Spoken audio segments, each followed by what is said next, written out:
Good morning, folks. A quick video from Trade Ideas Stock Market Scanning here, highlighting our virtual trading assistant Holly. And we're in that in between Christmas and New Year's where volume can be light. Maybe there's not a lot of pickings out there for idea generation. I just want to throw out this BBLG Holly alerted fairly early in the day here. As you see on this 5-minute chart here, third 5-minute bar, we get this 5:36 alert from Holly.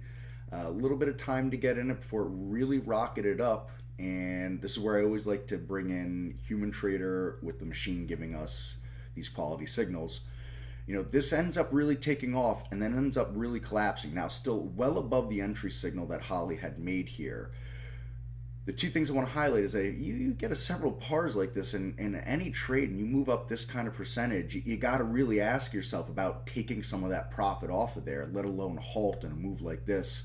The next part of this I want to highlight is, it comes back here, looking, given a little technical analysis, we bounce around that $6 level and possibly second mouse kind of gets the cheese type of trade that's in here. So these are things that we can highlight, that we can show the kind of idea generation that Trade Ideas has. If you liked what you saw here, you want to learn more, come visit us, trade-ideas.com. We have some New Year sales that'll be coming up. You might be interested in checking those out. Thanks for watching. We'll catch you on another video, folks.